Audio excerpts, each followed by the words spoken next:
अरे लाला, जरा एक मीठा पान लगा दो। अरे भाई साहब, आप इतने दिनों बाद कहाँ चले गए थे? अरे कहीं नहीं लाला, वो मिसेज के साथ उसके मायके गया हुआ था, आज ही वापस आए हम। तुम जल्दी से हमारा वाला मीठा पान लगा दो। इतनी जगह से पान खाया है, लेकिन तलब तो तुम्हारे पान खाने से ही जाती है। अरे हम अभी लगाई देते हैं, बस तनिक 2 मिनट रुकिए। कितने मुरझा गए हैं मेरे आंगन के सभी पौधे। सोचा था बहू आएगी तो रोज आंगन के पौधों को पानी देगी, लेकिन मुझे तो रोज इसके मुंह पर पानी डालकर उसे उठाना पड़ता है। अरे तुमने उस शांति की बेटी के बारे में सुना? उसका पिछली वाली गली के विक्की के साथ चक्कर चल रहा है। सुनने में आया वो बहुत बड़ा गुंडा है। अरे ये तो कुछ भी नहीं है, मेरी खबर सुनो। वो सरला की बहू है ना, क्या नाम है उसका? हाँ, विनीता और सरला के बेटे रोहन का तलाक का मामला चल रहा है। मैंने तो पहले ही कहा था ज्यादा पढ़ी लिखी बहू मत लेकर आओ। लो, लेकिन इससे हमें क्या? हम क्यों इन लोगों के बारे में बातें करके अपनी जुबान गंदी करें? चलो मैं तो चलती हूँ, रिंकू के पापा के लिए खाना बनाना है।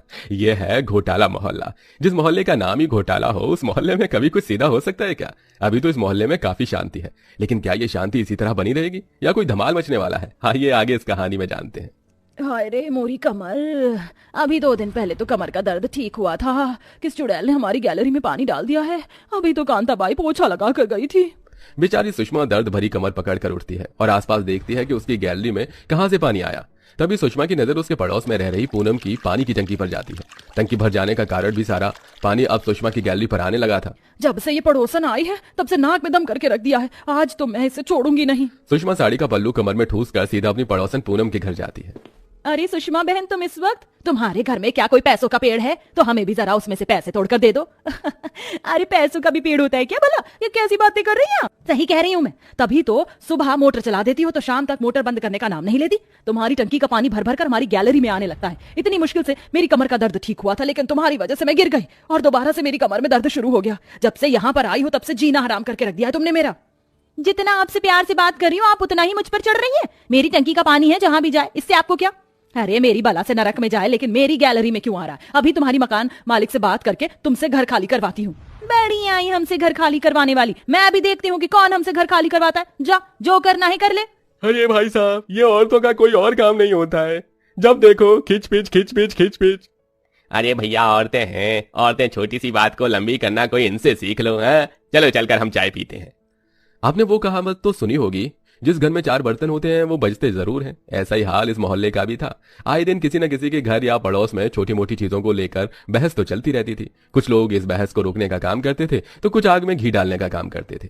रहने दे मोना, ये रोज रोज तेरी छत से कपड़े जो मेरी छत पर गिरते हैं ना, उन्हें लेने के बहाने तू रोज मेरे घर में आती है। सब पता है मुझे। अरे तुझे मेरे घर में जानना है तो मुझसे ही पूछ लिया कर। ऐसे रोज कपड़े लेने के बहाने क्यों आती है? हाँ, तू तो देश की प्रधानमंत्री है ना, क्या चल रहा है क्या नहीं तेरे घर से तो मुझे पूरी खबर मिलती है। अरे हवा पर क्या किसी का कोई जोर होता है? अगर कभी कभार तेरी छत पर कपड़े गिर भी गए तो क्या हो गया? तेरा कभी कभार का नहीं है, रोज का ड्रामा बन गया है ये। वैसे सही कह रही हो तुम शशि बहन, पहले इसके कपड़े हमारी छत पर गिरते थे और अब तुम्हारी छत पर गिर रहे हैं। बड़ी चालाक औरत है ये। को तो तू बड़ी देवी है। बताऊं तेरे बारे में, इसकी क्या क्या बुराइयां करती है मेरे घर में आकर। अब वो लगता है मैं चूल्हे पर दूध रख कर भूल गई। मैं अभी आती हूँ।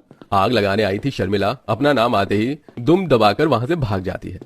अरे एक सोने की चेन ही तो मांगी है, कौन सा हार मांग लिया जो तुम दिला नहीं सकते? उस कोमल के पति को देखा है, हर महीने उसका पति उसे सोने की चांदी की कोई ना कोई चीज बनवा कर देता है। अरे कोमल का पति सरकारी नौकर है, वो सोना तो क्या हीरा भी लाकर दे सकता है।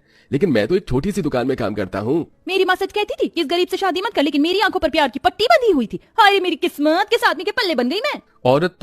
औरत इस मोहल्ले में तो मर्द भी एक दूसरे से परेशान रहते थे। ऐसे ही एक दिन अरे हाँ, मैं भी गई थी इस दुकान पर। बड़ी गजब की साड़ियाँ मिलती है। इस साल दिवाली पर मैं भी वहीं से साड़ी लेकर आऊंगी। विमला अपनी पड़ोस की सहेलियों के साथ मोहल्ले में खड़ी होकर बात कर रही होती है कि तभी मोहल्ले में रहने वाली सुषमा गुस्से से विमला के पास आती है।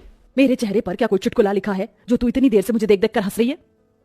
वैसे चुटकुले की कोई जरूरत नहीं है, तेरा चेहरा देखकर तो वैसे ही हंसी निकल आती है। तेरी इतनी हिम्मत कि तू मुझे देखकर हंस रही है? तुझे देखने से अच्छा है कि मैं किसी गटर की नाली के कीड़े को देख लूं। मेरे पास इतना फालतू का समय नहीं है जो तुझे देखकर मैं हंसूं। हाँ हाँ, तू तो जैसे कोई कैटरीना कैफ है ना, बड़ी आई चिमकांडी सी शक्ल की औरत। तूने मुझे चिमकांडी कहा? तू क्या कुत्ते की खुजली वाली पूछ? विमला जुबान संभाल कर बात कर, वरना तेरी जुबान खींचकर तेरे पैर के अंगूठे से बांध दूंगी, समझी? चुड़ैल का कोई और काम ही क्या होता है? विमला की बात सुन सुषमा अब खुद पर से काबू खो देती है और विमला के बाल पकड़कर उसे मारने लगती है, जिसे देख अब विमला भी सुषमा के बाल पकड़ लेती है और दोनों पड़ोसन एक दूसरे को पकड़कर मारने लगते हैं। दोनों पड़ोसनों को इस तरह लड़ता देख पूरे मोहल्ले वाले इकट्ठा हो जाते हैं। विमला सुषमा एक दूसरे को मारते मारते मोहल्ले से बाहर बीच सड़क पर चली जाती है, जिसके चलते सड़कों पर से गाड़ियों को निकालना मुश्किल होता है और अब गाड़ियां चला रहे लोग भी अपनी गाड़ियों से उतरकर उन दोनों की लड़ाई देखने लगते हैं। अरे भाई साहब, कोई तो इन मोहल्ले की औरतों को समझाओ कि ये लड़ाई मोहल्ले में अच्छी लगती है, इस तरह सड़कों पर नहीं। पूरी सड़क जाम करके रख दी इन दोनों औरतों ने। अरे भाई, हम इनके लड़ाई के बीच में गए ना तो ये दोनों हमें भी लपेट लेंगी। ये मोहल्ले की औरतें बड़ी खतरनाक होती हैं। बड़ी मुश्किल से सुषमा और विमला के घर वाले जाकर उन दोनों को अलग करते हैं और घर ले जाते हैं। लेकिन ये तो इस मोहल्ले के लिए आम बात थी। आए दिन कोई ना कोई इस मोहल्ले में कलेश होना जरूरी था, वरना जिस मोहल्ले में कलेश ना हो वो मोहल्ला ही किस बात का। ऐसे ही समय गुजरता रहता है और एक दिन मेरे पेट में बहुत दर्द हो रहा है। अपने आप को संभालो, मैं जल्दी से रिक्शा लेकर आता हूँ। अपनी पत्नी के पेट में दर्द होता देख राकेश जल्दी से बाहर जाकर रिक्शे वालों को ढूंढता है, लेकिन हड़ताल होने की वजह से कोई भी रिक्शा वाले चलने को तैयार नहीं होते। अरे क्या हुआ भाई साहब? राकेश भाई साहब बड़े परेशान लग रहे हो, सब ठीक तो है ना?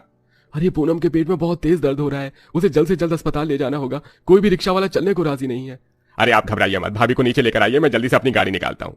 ओम जैसे ये बात अपनी पत्नी शशि को बताता है तो शशि भी भागती हुई पूनम के पास जाती है। इनकी हालत तो बहुत ज्यादा खराब है, आप घबराइए मत भाई साहब, वो गाड़ी निकाल रहे हैं।